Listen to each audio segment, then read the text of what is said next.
something that you know. There are going to be things that are still going to kill civilians, still going to kill people long after the peace treaties have been signed. Use of them, in my book, that's immoral. If this is the best that FEMA can do, then everyone in this country should be very afraid if something happens in their neighborhood tomorrow. If I were to put it in a very succinct phrase, I'd say it's too many people who thought there was such a thing as free lunch.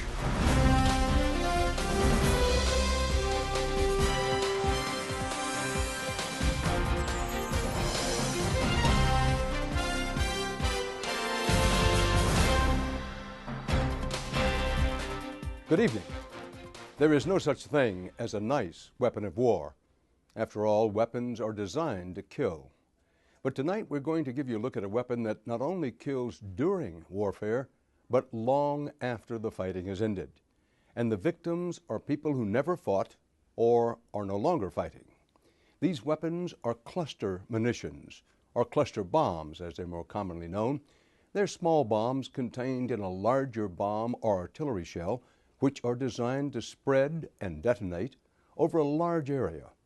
In wartime, cluster bombs are, to put it bluntly, an efficient way to kill many people in an area the size of a football field. But many of those cluster bombs don't explode on impact as they are designed to do. They go off with deadly effect after the war is over, killing people trying to rebuild their normal lives, or, all too often, curious children. That's what's happened in the wake of the war in the summer of 2006 between Israel and Hezbollah, the Iran-backed radical Islamic militia in southern Lebanon. That war raged for just 34 days, but people in southern Lebanon are still dying today because they stumble over cluster bombs like these. It's about the size of a soda can and just as innocent looking. That white ribbon attached to the top is supposed to arm the bomblet when it's dropped. This is how cluster bombs are supposed to work, as seen in this Air Force video. Large bombs or missiles disperse hundreds of bomblets across a wide area. But the bomblets often don't explode on impact the way they are designed to. The duds, also called sub-munitions, hang in trees or lay on the ground. Weeks or months later, just the slightest disturbance can set them off. A controlled explosion is the only way to neutralize the duds that fail to explode. When I got here and climbed up the stairway over there, we could see them hanging in the trees. They were in the yard. They were up on the veranda in the stairs. We even found some inside the home. Mark Garlasco went to southern Lebanon soon after the war to assess the damage. Garlasco now works for the organization Human Rights Watch. He was a senior military analyst for the Pentagon. We recently met him in the southern Lebanese village of Yokmor. Well, when I first got here shortly after the ceasefire, walking down the street was actually pretty difficult because there were submunitions, littered everywhere. And so you would have to zigzag as you were going around and just be very careful. Garlasco introduced us to Jamal, who returned to her village when the shooting stopped. Very, very dangerous because we have to walk carefully. It's a bomb everywhere. The house was terrifying, the glass everywhere. Jamal's house in the village was still standing, but she and her mother-in-law found cluster bombs everywhere. My baby can't go outside because maybe a bomb will explode. I don't think that in America you have this problem. هلا أنا جيت لقيت هون الأرض كلها مبدورة وهون فوق وأسطح. Neighbor Mahmoud Barakat says he found 50 cluster bombs in his small olive grove. Like him, most residents in this area of southern Lebanon are farmers. With dud cluster munitions covering their fields, most were forced to watch their harvest and income rot away. After the war, Garlasco was touring a hospital when 3 children were rushed in. Hassan and Sukna had just returned to their village and were playing near their home when a cluster bomb exploded at their feet. They barely survived. زتتني لورا مترين طلعوا نصرينا برا قمت حطيت ايدي على نصرينا وصرت اركض قول الله اكبر. Hassan spent several weeks in the hospital. More than a year later, his father tells us he still has pain in the belly and has trouble eating. Sukna still has shrapnel embedded in her liver. She says she misses school often and worries the same thing could happen to her young siblings. There are many victims, like Hassan and Sukna. The United Nations says 67 children under the age of 18 have been injured or killed by cluster munitions in Lebanon. Golasco says that's because so many of the cluster bombs did not explode when Israeli troops first dropped them. They're designed very poorly, and therefore they have a very large dud rate. The dud rate means that there are a number of these weapons that just don't explode when they hit the ground. The bomblets come down, but they don't explode when they hit the ground. That's right. They're designed to strike the ground and blow up, but that doesn't always happen. And so you get large numbers of dud fields, which basically turns into a minefield on the ground, and it creates a humanitarian crisis because now people are in their homes, in their fields, driving around in basically landmine fields. On the day we visited Yokmor, 16 months after the war ended, mine removal teams found 2 more dud cluster munitions in an olive grove and field. A non-profit group called MAG, or Mines Advisory Group, is trying to clean up Yokmor. So far, MAG workers have removed more than 6,200 dud cluster munitions from Yokmor alone, and they find 2 or 3 more every day. We've discovered a submunition, an M-series submunition. It's in a fully armed state. It's slightly corroded, so it can't be made safe, so this will be destroyed later today.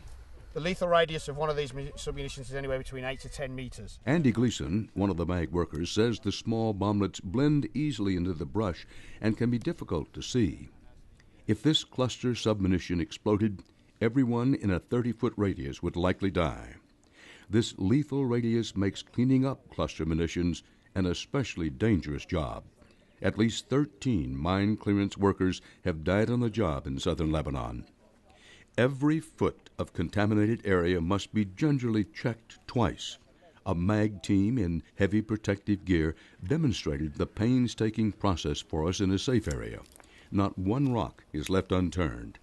After the inch-by-inch visual search, a mechanical mine detector rechecks the area. Every afternoon at 1 o'clock, all the dud cluster submunitions found that day in Yokmor are destroyed. You can see just how devastating a bomb blast can be in this controlled detonation of just 2 cluster bombs. Israel has come under intense internal and international criticism for its use of cluster bombs in the 2006 war against Hezbollah. The war started when Hezbollah, which the U.S. labels a terrorist organization, sent its fighters across the border into Israel here, where they killed 3 Israeli soldiers and kidnapped 2 others. That raid provoked an Israeli retaliation. The Israeli military used everything from warplanes and rockets to tanks and troops in an effort to destroy Hezbollah.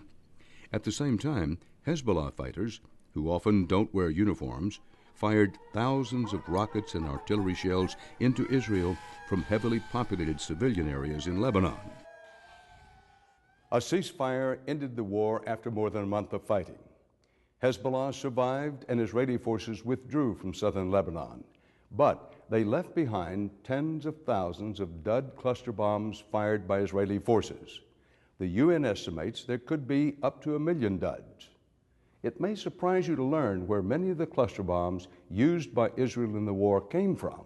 Most of the cluster munitions used during the war in Lebanon in 2006 were American-manufactured weapons that Israel has received from a variety of different agreements that they have with the United States to purchase and acquire weapons of war. At least 8 U.S. publicly traded companies have made cluster bombs or their components, including General Dynamics, Honeywell, Lockheed Martin, and Raytheon. Garlasco says there are upwards of 1 billion submunitions in the U.S. arsenal. The Pentagon has sold or distributed cluster bombs to more than 20 countries besides Israel, including India, Pakistan, Greece, and Turkey.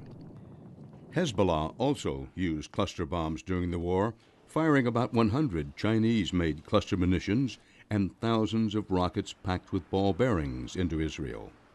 But this was the first time Hezbollah had used cluster munitions. Mark Galasco of Human Rights Watch believes Hezbollah got its cluster bombs from Iran through Syria. Well, we know Hezbollah was able to get the weapon. The concern is that other non-state actors will now have access to them or already have them in their arsenals. And then what if you have an organization like Al-Qaeda that was able to get some of these cluster munitions and use them in civilian areas? It's something that's of grave concern. How expensive are they? Oh, they're actually very cheap. Cluster munitions are fairly cheap. You can get them, I mean, it's not like I go out and purchase them on the open market, but when militaries buy them and you buy them in bulk, you can get the submunitions down to less than $1. You see on this one, it says 5-76. This means this bomb was loaded with the cluster munitions in May 1976. Chris Clark is the United Nations Program Manager for Mine Clearance in southern Lebanon. In the unusual garden in front of the UN office in Tyre, Clark keeps some of the bomb parts he's found in Lebanon. He says the UN has found 6 different types of cluster submunitions. One type was manufactured in Israel, and some of the American weapons were left over from the Vietnam War. Every type, he says, has often failed to operate correctly. Practically everything that could go wrong with these has gone wrong, and we see this on numerous sites. We have a type of cluster bomb here called an M85. It's an Israeli-designed cluster bomb. That has a manufacturer's and a military in-service failure rate, if you like, of less than 1%. It's 0.085% on there. We have proven on the ground here that this munition has a failure rate, in reality, of at least 10%.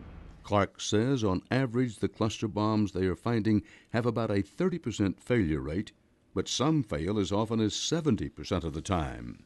This map in Clark's office shows the 963 cluster bomb strikes the UN has found in Lebanon to date. Clark, who has worked in several other nations removing cluster bombs, says he was surprised by the number of dud cluster munitions in Lebanon. After the NATO bombing campaign in Kosovo in 1999, Kosovo had what was considered a huge cluster bomb problem. We had cleared around 25,000 individual cluster bombs, and that was considered to be about 90% of the overall problem. Here in South Lebanon, in the last year and a bit since the end of the war, to date we have cleared over 135,000 individual cluster bombs, and that's compounded by the fact that South Lebanon is a very small location. The end result is there's not much of day-to-day life in South Lebanon that's not touched in some way, shape or form by these munitions. But no one knows where those duds are, because the maps Israeli military gave the UN only indicate where old landmines were buried, not where the cluster bombs fell. They did hand over a danger area map that sort of said, you know, here be dragons on there, so with no reference to cluster bombs at all. So for our purposes, absolutely useless. Clark says Israel has never turned over detailed information called strike data, showing precisely where or how many cluster bombs they dropped. What we need is the official term is the strike data.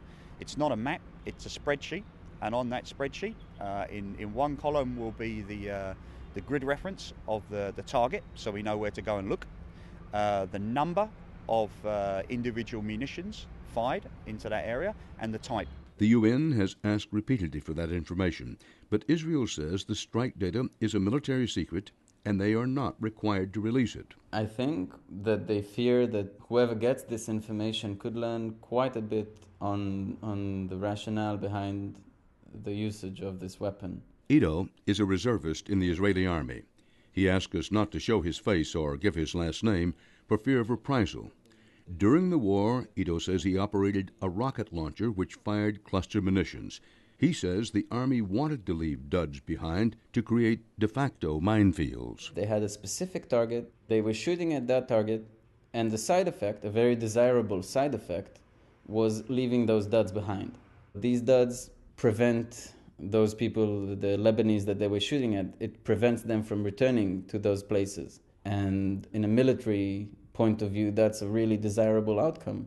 You don't have to go there, but you get the place mined. Ido says his unit launched most of the cluster munitions during the last few days of the war. The UN says it has evidence Israel dropped 90% of the cluster munitions during the last 72 hours of the fighting, when a ceasefire was imminent. A recent internal Israeli army investigation concluded that cluster munitions were only fired in civilian areas in direct response to enemy fire from Hezbollah. This video, released by Israel, shows what they say is Hezbollah launching rockets from civilian areas. Ido, the Israeli soldier, thinks the strike data would show something else. He thinks it would show that Israel was deliberately targeting cluster munitions on civilian areas, heedless of the consequences. He says that could violate the agreement under which Israel bought the cluster bombs from the U.S. and the international laws of war. It's a weapon that you have no control on after it's fired. It's a stupid bomb. It's not guided, not aimed, not nothing. It's just gonna go boom. And when you shoot this at an area where there's a high chance of civilian presence, then according to the Geneva Conventions, you could be charged with crimes of war. But a committee appointed by the Israeli government to look at the performance of the Israeli Defense Forces during the war found no evidence that the military consciously violated the rules of international humanitarian law. But the committee did say the use of cluster bombs should be reevaluated. And regarding the use of the weapon, quote, there was a sustained state of vagueness in instructions, lack of operational discipline and orders that led to deviation from explicit command regulations that was not recognized or prevented, end quote. We wanted to ask the Israeli Defense Forces about their decision to use cluster bombs, but they declined to be interviewed on camera. They did send us a written statement which reads in part, quote, Israel made use of legal weaponry only, including cluster munitions. It should be emphasized that international law does not prohibit the use of cluster munitions. Not only is the use of cluster munitions legal, it is a form of weaponry used by virtually every army in the Western world. In its use of cluster munitions, Israel acted in accordance with the laws of war, particularly the principles of distinction and proportionality, end quote. According to international law, cluster bombs can be used against what are called legitimate military targets, but they cannot be deliberately fired at civilians. From the legal perspective, if it's a lawful weapon system, it's a legitimate target, then it's a legitimate attack. And international law does not currently have a requirement of taking into consideration post-war effects of the civilian population as part of your attack. That's not a legal requirement yet. Dan Reisner, the former head of international law for the Israeli army, says legally Israel was within its rights and within the law when they launched cluster munitions. Now comes the question of morality, strategy, etc. What do you want to achieve? Obviously, using a weapon system which has a long-term effect on the civilian population is something you should take into consideration, especially if you want to make peace after the war. All sides of a conflict have post-war repercussions or ramifications. They don't make them unlawful. They do prove, once again, the real downside of having a war. Israel is not the only army to use cluster bombs. The U.S. has used them in many conflicts. American forces dropped about 15,000 cluster bombs in Cambodia in the early 1970s. Some of the duds there continue to injure children today. More recently, NATO forces dropped cluster bombs in Kosovo during the Balkan War in 1999, where more than 152 non-combatants were injured or killed. After that war, the U.S. military dropped the bombs in Afghanistan in 2001 and again in Iraq in 2003, where this child was injured by a cluster bomb while playing soccer. The U.S. Defense Department declined to be interviewed for this report, but an official source told us the U.S. is opposed to banning all cluster munitions because, quote, the U.S. Armed Forces rely heavily on cluster munitions for indirect tactical fire, as do many other militaries in the world, unquote. Democratic Senator Patrick Leahy of Vermont thinks this Pentagon policy is just plain wrong. I think it's immoral. It'd be immoral to use poison gas, for example. It'd be immoral to use chemical weapons. When something that you know, long after armies have left the battlefield, that there are going to be things that are still going to kill civilians, still going to kill people long after the peace treaties have been signed. Use of them, in my book, that's immoral. Retired Major General Giora Eilen is the former head of military planning for the Israeli Defense Forces. He says cluster bombs are no worse than other weapons of war. It is, I would say, naive to believe that these are the most deadly or most lethal weapons that are used even against civilians. Much more civilians are killed by, let's say, ordinary other bombs, whether they are sometimes Israeli attacks in Gaza or in Lebanon, or American attacks in Afghanistan or in Iraq. So there is nothing so specific about this. You want to support a war when you only kill the bad guys. But whenever you begin to see pictures of innocent civilians, children, women, in the streets, you tend to say, well, that's not exactly the war that I supported.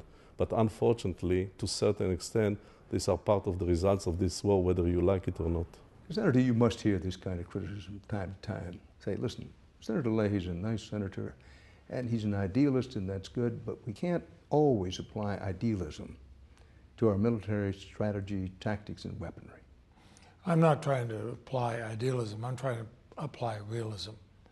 I have a pretty good idea what is needed. I talk to an awful lot of military. There are certain things that if we can get rid of them, we should. I don't think you will find many in our military today, if any, or commanders in the field, say, sure, let's use something that's got a 20 or 30 or 40% dud rate. They're not going to, because their own soldiers might have to march through that same area a month later. They don't want to do it. They know better. It's not being naive. But retired Israeli General Eilen says the situation is much more complex in the kinds of wars often fought today. One of the problems is that whenever you fight against terrorist organization or guerrilla organization, then the ordinary question that usually commander used to ask their intelligence officer, where is the enemy, are not relevant anymore, because the real questions today is who is the enemy? And this is a very confusing question, or at least the answer is very confusing, because there is no clear definition between combatants and other people.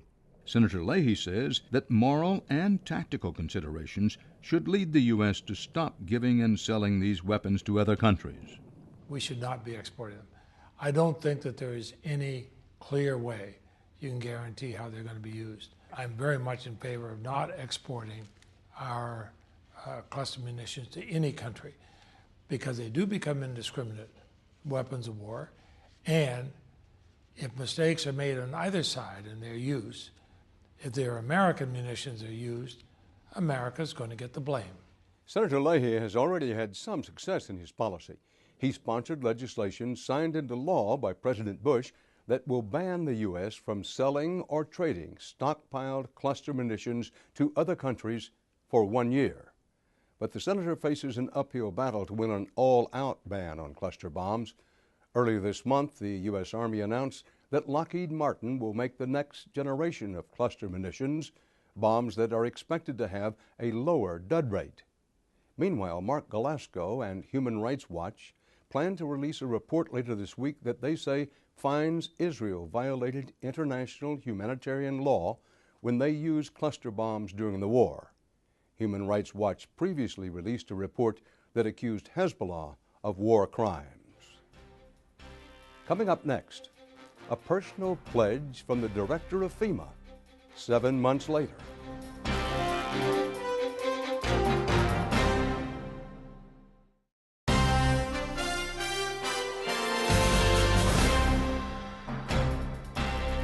And now, an update into our continuing investigation of the Federal Emergency Management Agency, or FEMA. We've reported several times on the so-called toxic trailers, the camper homes that were provided to victims of Hurricanes Katrina and Rita, and how the residents of the coast who live in the trailers, a lot of residents, have been getting sick.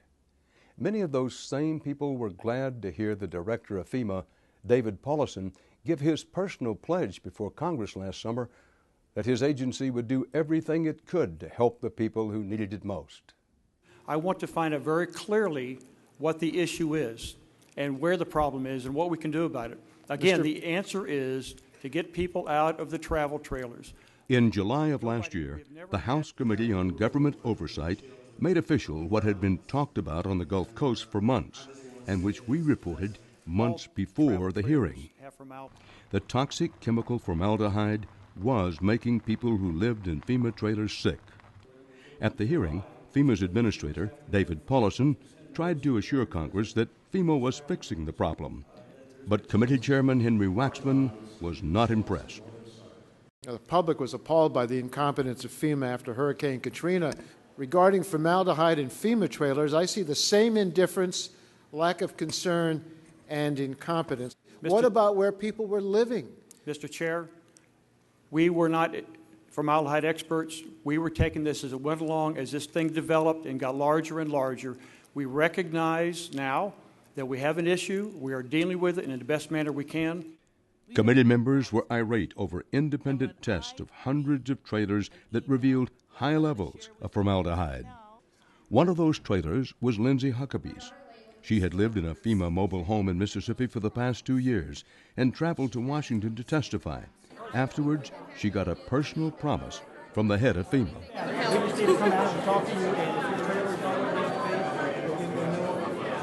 We first met Lindsay Huckabee 6 months prior to the hearing, when we accompanied the Sierra Club on a visit to test her family's mobile home for formaldehyde. Lindsay, her husband Steve, and their 5 children had been sick continuously since moving in, just after the storm. This is what she told us then. The nosebleeds and stuff were down to maybe 1 every 2 weeks, but for a while there it was several a week.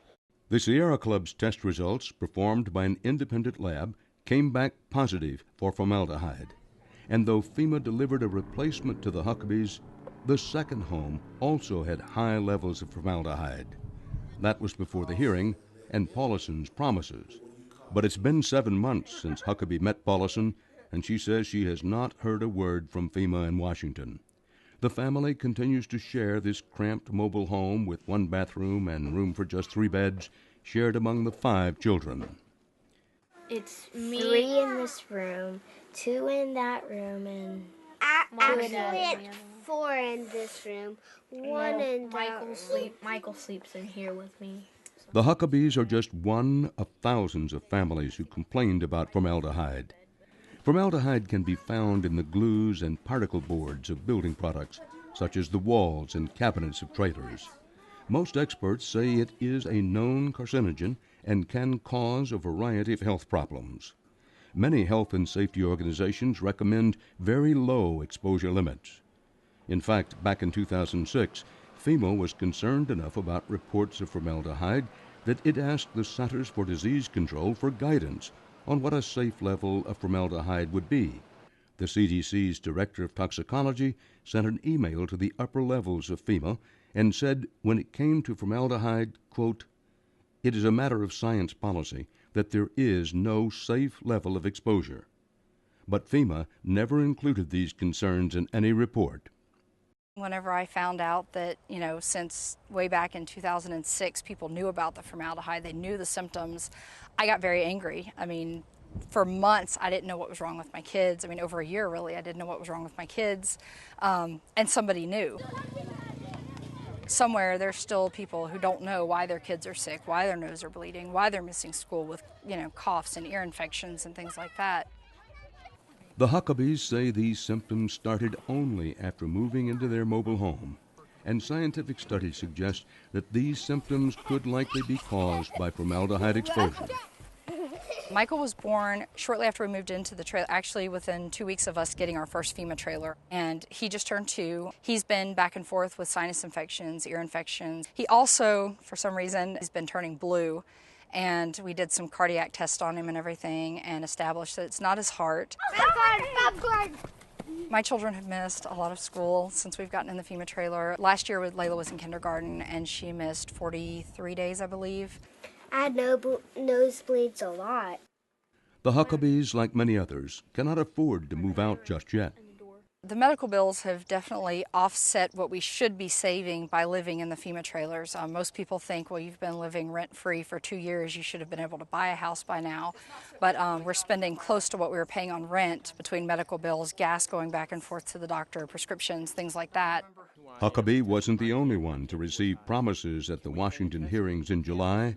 Paul Stewart, a resident of Bay St. Louis, Mississippi, testified about losing his home. He also got assurances from FEMA's administrator, David Paulison. So we want to make sure we do things right. So I appreciate that. It gives me good information. Sure. Thanks a lot.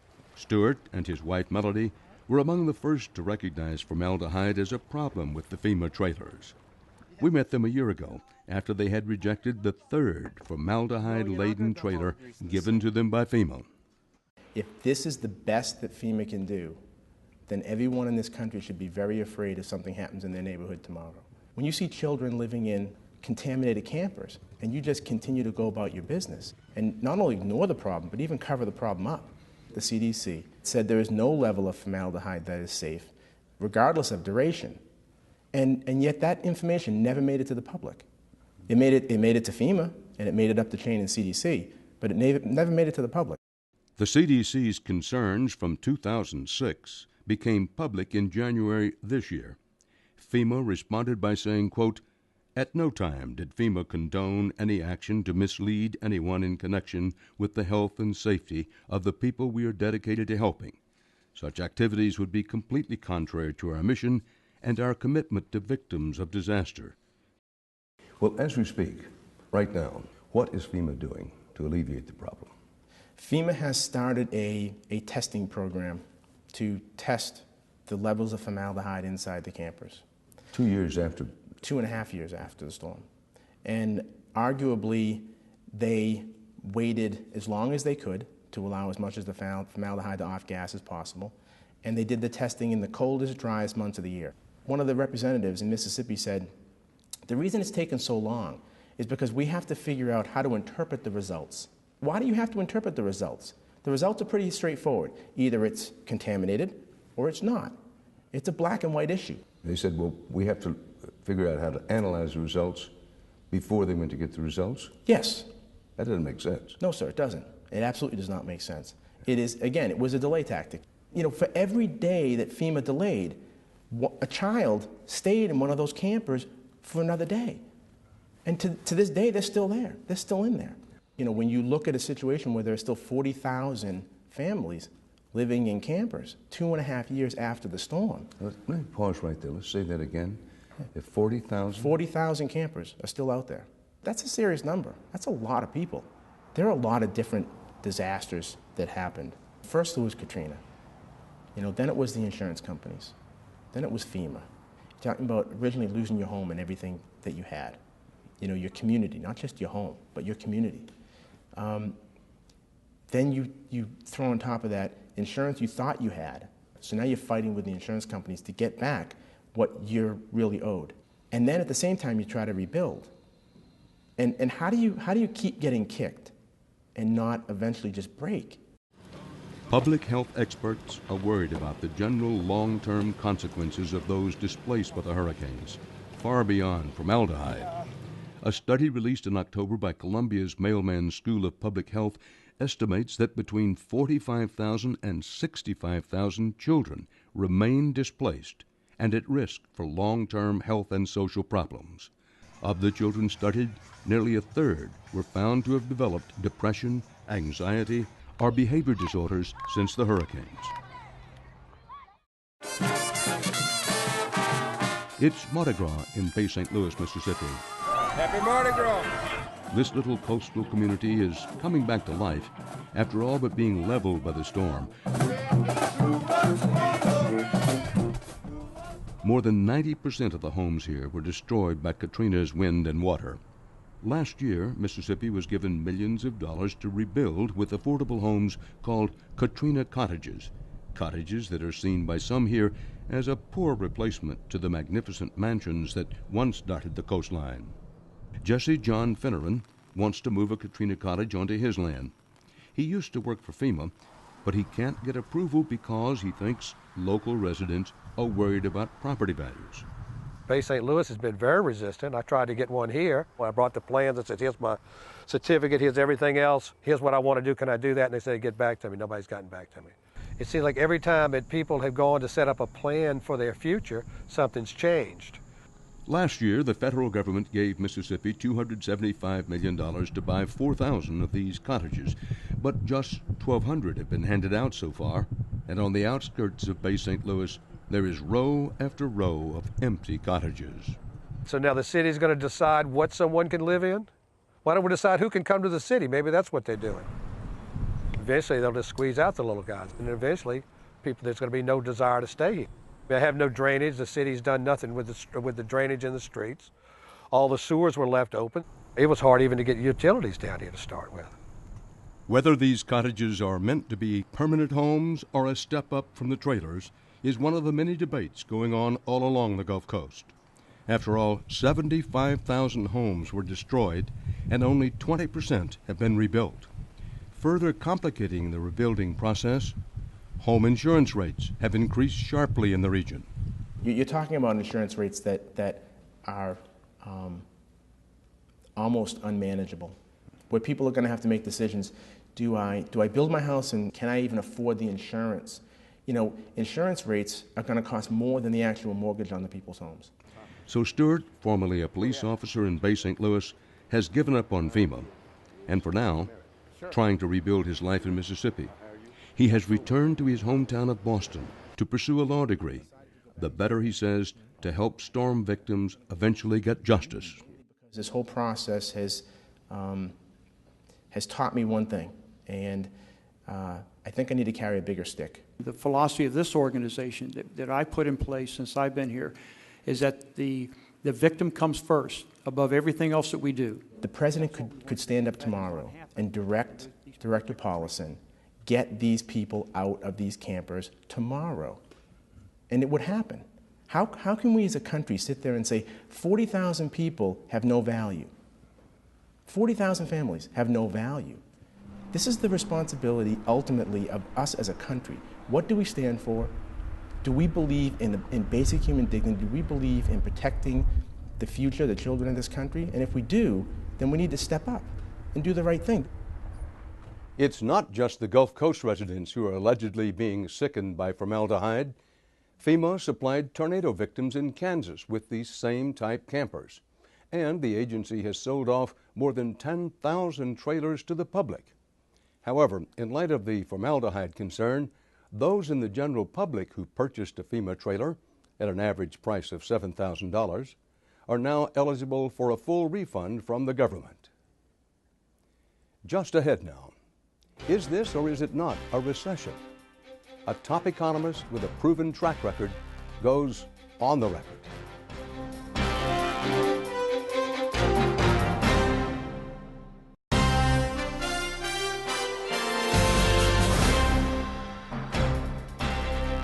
Finally tonight, we turn to a topic that has quickly become a top concern around the country, the economy. Recession, that dreaded R word, has leapt from the business pages to the front pages. Subprime loans are causing nightmares for homeowners and world financial markets. And for the first time in years, jobs are beginning to disappear even in industries that had seen growth. To try to make at least some sense of this uncertainty, we talked to Dr. Gary Schilling, a former chief economist for Merrill Lynch. For more than 4 decades, Dr. Schilling has made his living forecasting the shifting winds of the economy. He's predicted booms and busts, and 4 years ago, he raised the alarm of a looming mortgage crisis. Today, he sees more dark clouds stretching into the horizon.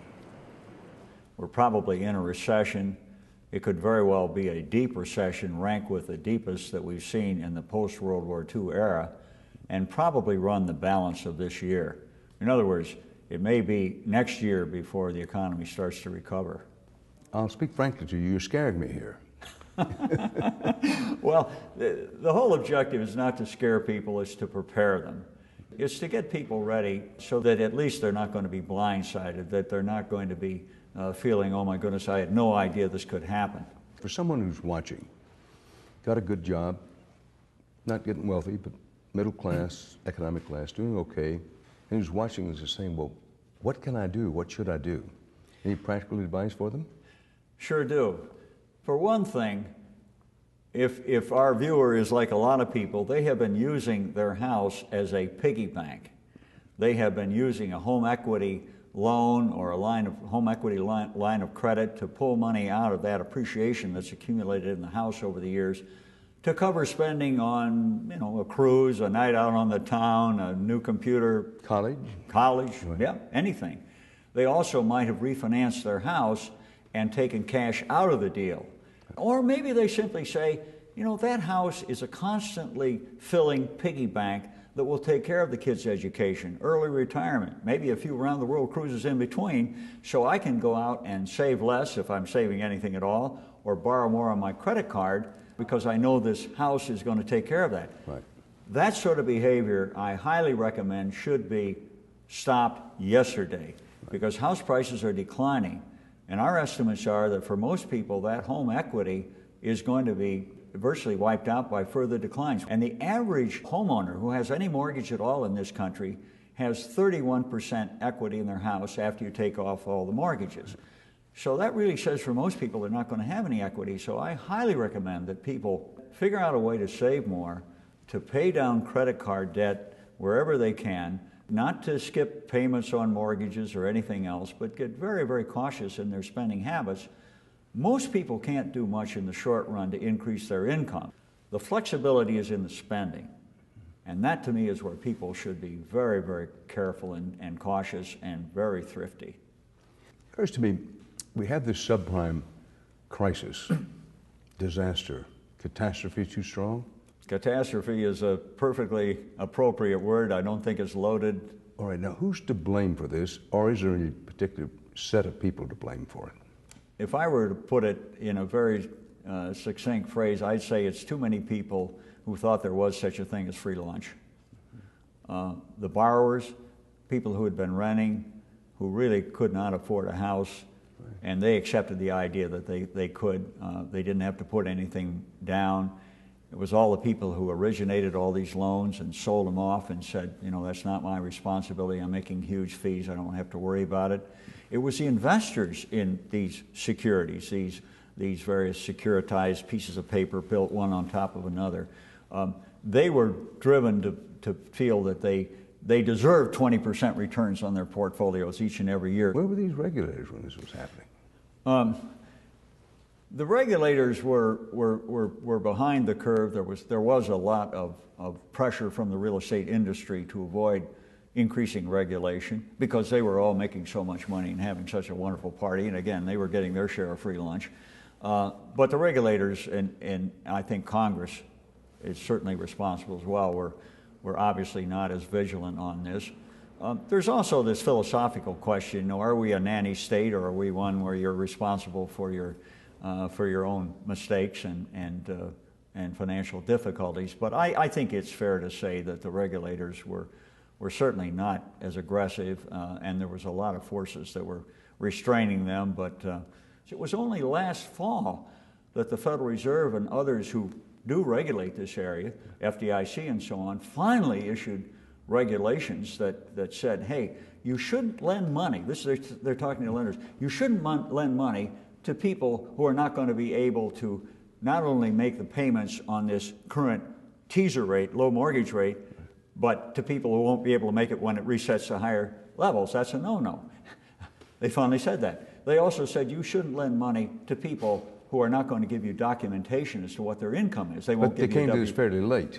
Very late. Yeah. And by the way, a lot of the lenders and the mortgage brokers and so on, that's a huge lobby, the real estate brokers in this country.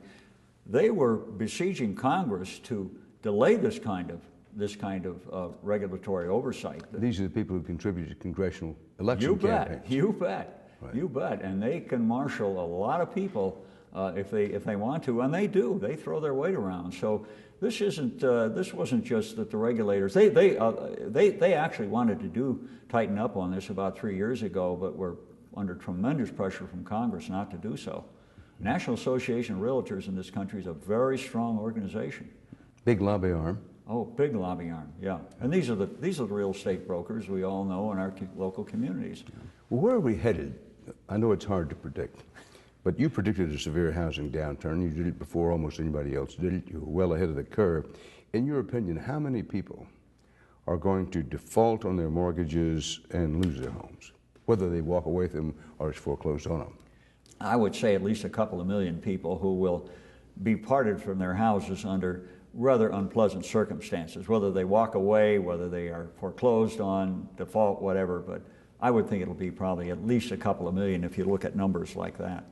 I want to get this percentage right. In the last year, correct me if I'm wrong, housing sales are down almost 35%. Right. And the median home price has plummeted almost 12%. Right. When do you think the housing market will start up again, or do you think it will? In housing, like any goods-producing sector of the economy, the mortal enemy of prices is excess inventories. In other words, when you've got more houses than are currently demanded, and we estimate that 2 million extra houses were built between 1995 and 2005. When you have that huge overhang of excess inventories, it does two things. One is it takes a long time to get rid of them, because we only build about 1.5 million houses a year, and you got 2 million excess. It takes a while to get rid of. And secondly, it's very, very lethal for prices. Prices, though, will probably continue to fall longer because of this excess inventory issue, and we see that continuing through 2010. I'm told you have the theory that for a lot of people, renting is better than buy a house. Now, there are any number of people, I'm one of them, who grew up with the advice, listen, buy a house as soon as you can. Get in a house. Rent money goes right up the chimney. It's wasted money. If you're going to save anything, you're going to have any kind of asset, get a house. There are two reasons that suggest, well, three reasons that suggest that home ownership is superior. One is the emotional. It's the, I'm a big do-it-yourselfer, and boy, you couldn't separate me from my house. My wife has been trying to do that for years. But you know, the emotional attachment, the pride of ownership, and that's certainly a very valid point. A second one has been the forced saving. In other words, if you have a mortgage to pay down, it forces you to save more money than you might otherwise. And the third factor, and the one that has disappeared, is appreciation. Right. But if you don't have appreciation, then on an economic front, you're better off renting a house. You know, I spent some time in Washington, and I hear pretty regularly in Washington, well, we may not be in a recession, we may be moving into one, but you think we're already in one? I do. And bear in mind that most economists and almost every politician may have lived through a lot of recessions, but never forecast one. I mean, for politicians, unless you're the opposition and really trying to blast the incumbents, you never talk about a recession. And economists, and I can say this from my own personal experience, forecasting recessions can cut your job tenure tremendously. You can get fired. I was twice by Don Regan and Merrill Lynch for forecasting a recession. Once when I was chief economist of Merrill Lynch, and the second time when I was at another Wall Street firm, Whitewell, that was bought by Merrill Lynch. So he fired me a second time. Donald Reagan later became Secretary of the Treasury. Oh yeah, Secretary of the Treasury and Chief of Staff of the White House. Yeah, right. Very powerful man. There are a lot of Americans who are into adulthood now who've never gone through a deep recession. Is there some chance this will lead to panic? It can certainly lead to a lot of unhappiness, and I think particularly among consumers, because American consumers have been borrowing and spending with gay abandon since the early 80s. That's why we have this huge trade deficit. That's why the rest of the world owns so much of America. That's why the rest of the world has all this money that they can use to come to the rescue of Wall Street firms. It's really because of this profligacy of American consumers, and it is going to be one huge shock. A lot of people are going to lose jobs before this is over, and those that aren't are no longer going to have that house appreciation to rely on. But we have this $168 billion stimulus package. And the word out of Washington now, well, we may have been a little late to come to this, but help is on the way, and this is going to settle things down. And this recession, if indeed, this is their words, if indeed it exists, is not going to be all that deep. What are the chances this $168 billion stimulus package will do it? It can certainly help alleviate the bottom of the recession and give a little boost to the recovery, but it's not going to prevent a recession. I mean, first of all, they're not going to be able to get these checks out until basically the second half of the year. Secondly, people who do have the money, well, the last time we had this was 2001, and middle-class people only spend about 20% of those rebates. As far as lower-income people, yeah, they live hand-to-mouth, and they will spend it. Some of them will probably be forced to use it to pay down debts, or at least pressured by credit card companies for credit card debts and paying on their mortgage. And of course, there's another feature too. To the extent they spend that in Walmart on goods that are produced in China, that doesn't go to create U.S. production and jobs. That goes right out of the country. If you had been a member of Congress, would you have voted for the stimulus package? Yes, I would have. Yes, I would have. And if for no other reason than I want to get reelected.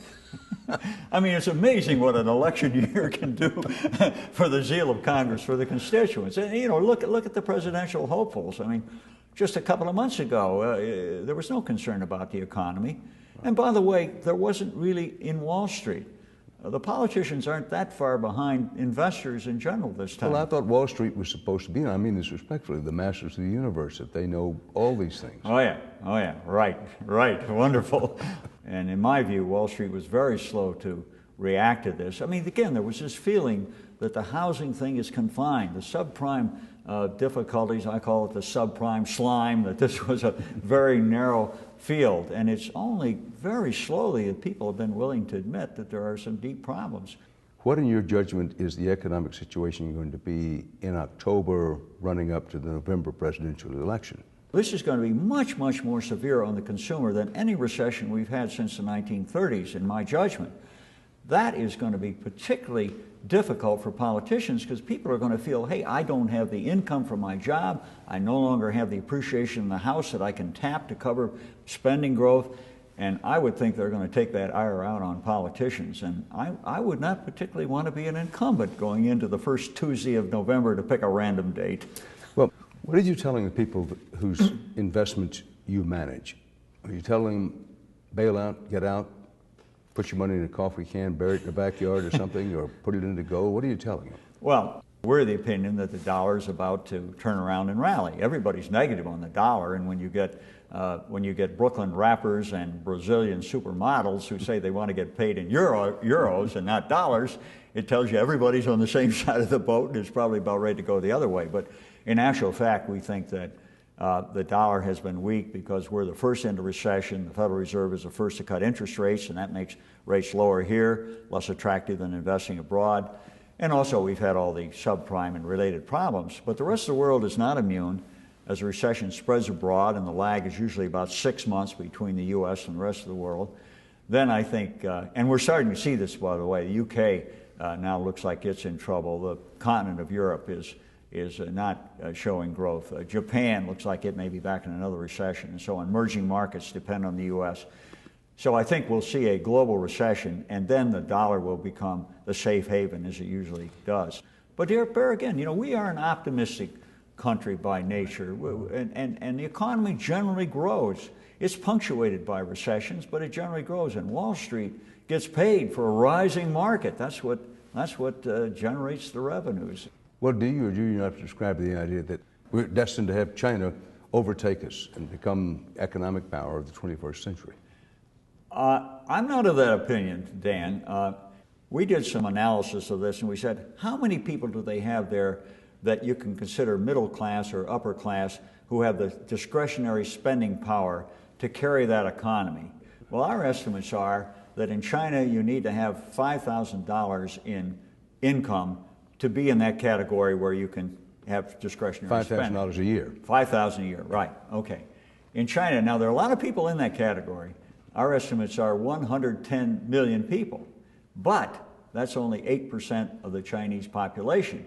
Now, in contrast, in the U.S., it's 80% have that discretionary spending. In other words, China is not far enough along in the road to industrialization that it is going to sustain itself. Now, I'm talking here for the next couple of years. And if we're looking 20, 30, 40 years down the road, yeah, I think China is going to be a major player, but that's a long way away, and I'm not sure we're not going to do some wonderful things in this country in the meanwhile. That's our report for tonight. For HDNet, Dan Rather reporting. Good night.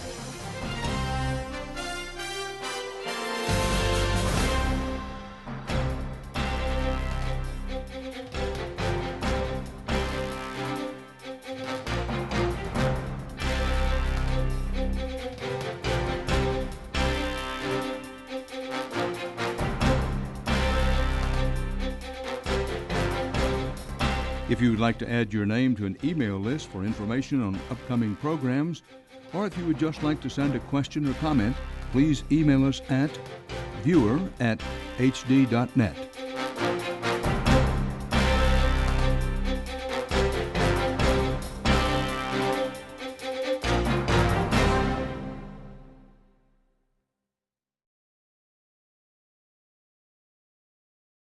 On the veranda, in the stairs. We even found some inside the home. Mark Garlasco went to southern Lebanon soon after the war to assess the damage. Garlasco now works for the organization Human Rights Watch. He was a senior military analyst for the Pentagon. We recently met him in the southern Lebanese village of Yokmor. Well, when I first got here shortly after the ceasefire, walking down the street was actually pretty difficult because there were submunitions, littered everywhere. And so you would have to zigzag as you're going around and just be very careful. Garlasco introduced us to Jamal, who returned to her village when the shooting stopped. Very, very dangerous because we have to walk carefully. It's a bomb everywhere. The house was terrifying, the glass everywhere. Jamal's house in the village was still standing, but she and her mother-in-law found cluster bombs everywhere. My baby can't go outside because maybe a bomb will explode. I don't think that in America you have this problem. هلا أنا جيت لقيت هون الأرض كلها مبدورة هون وفوق وأسطح. Neighbor Mahmoud Barakat says he found 50 cluster bombs in his small olive grove. Like him, most residents in this area of southern Lebanon are farmers. With dud cluster munitions covering their fields, most were forced to watch their harvest and income rot away. After the war, Garlasco was touring a hospital when 3 children were rushed in. Hassan and Sukna had just returned to their village and were playing near their home when a cluster bomb exploded at their feet. They barely survived. فقعت زتتني لورا شي مترين طلعوا نصرينا برا قمت حطيت ايدي على نصرينا وصرت اركض قول الله اكبر. Hassan spent several weeks in the hospital. More than a year later, his father tells us he still has pain in the belly and has trouble eating. Sukna still has shrapnel embedded in her liver. She says she misses school often and worries the same thing could happen to her young siblings. There are many victims, like Hassan and Sukna. The United Nations says 67 children under the age of 18 have been injured or killed by cluster munitions in Lebanon. Garlasco says that's because so many of the cluster bombs did not explode when Israeli troops first dropped them. They're designed very poorly, and therefore they have a very large dud rate. The dud rate means that there are a number of these weapons that just don't explode when they hit the ground. The bomblets come down, but they don't explode when they hit the ground. That's right. They're designed to strike the ground and blow up, but that doesn't always happen. And so you get large numbers of dud fields, which basically turns into a minefield on the ground, and it creates a humanitarian crisis because now people are in their homes, in their fields, driving around in basically landmine fields. On the day we visited Yokmor, 16 months after the war ended,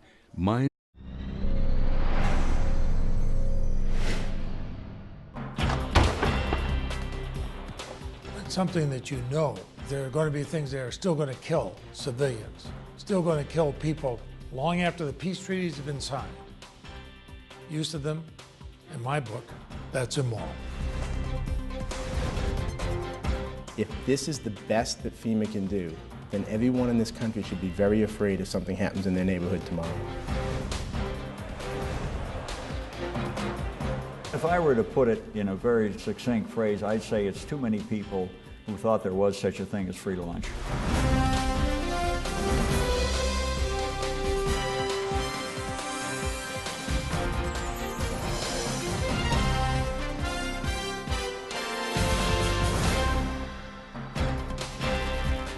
Good evening. There is no such thing as a nice weapon of war. After all, weapons are designed to kill. But tonight we're going to give you a look at a weapon that not only kills during warfare, but long after the fighting is ended. And the victims are people who never fought or are no longer fighting. These weapons are cluster munitions, or cluster bombs as they're more commonly known. They're small bombs contained in a larger bomb or artillery shell which are designed to spread and detonate over a large area. In wartime, cluster bombs are, to put it bluntly, an efficient way to kill many people in an area the size of a football field. But many of those cluster bombs don't explode on impact as they are designed to do. They go off with deadly effect after the war is over, killing people trying to rebuild their normal lives, or, all too often, curious children. That's what's happened in the wake of the war in the summer of 2006 between Israel and Hezbollah, the Iran-backed radical Islamic militia in southern Lebanon. That war raged for just 34 days, but people in southern Lebanon are still dying today because they stumble over cluster bombs like these. It's about the size of a soda can and just as innocent looking. That white ribbon attached to the top is supposed to arm the bomblet when it's dropped. This is how cluster bombs are supposed to work, as seen in this Air Force video. Large bombs or missiles disperse hundreds of bomblets across a wide area, but the bomblets often don't explode on impact the way they are designed to. The duds, also called submunitions, hang in trees or lay on the ground. Weeks or months later, just the slightest disturbance can set them off. A controlled explosion is the only way to neutralize the duds that fail to explode. When I got here and climbed up the stairway over there, we could see them hanging in the trees, they were in the yard, they were up. Removal teams found 2 more dud cluster munitions in an olive grove and field. A non-profit group called MAG, or Mines Advisory Group, is trying to clean up Yokmar. So far, MAG workers have removed more than 6,200 dud cluster munitions from Yokmar alone, and they find 2 or 3 more every day. We've discovered a submunition, an M-series submunition. It's in a fully armed state. It's slightly corroded, so it can't be made safe, so this will be destroyed later today. The lethal radius of one of these submunitions is anywhere between 8 to 10 meters. Andy Gleason, one of the MAG workers, says the small bomblets blend easily into the brush and can be difficult to see. If this cluster submunition exploded, everyone in a 30-foot radius would likely die. This lethal radius makes cleaning up cluster munitions an especially dangerous job. At least 13 mine clearance workers have died on the job in southern Lebanon. Every foot of contaminated area must be gingerly checked twice. A MAG team in heavy protective gear demonstrated the painstaking process for us in a safe area. Not one rock is left unturned. After the inch-by-inch visual search, a mechanical mine detector rechecks the area. Every afternoon at 1 o'clock, all the dud cluster submunitions found that day in Yokmar are destroyed. You can see just how devastating a bomb blast can be in this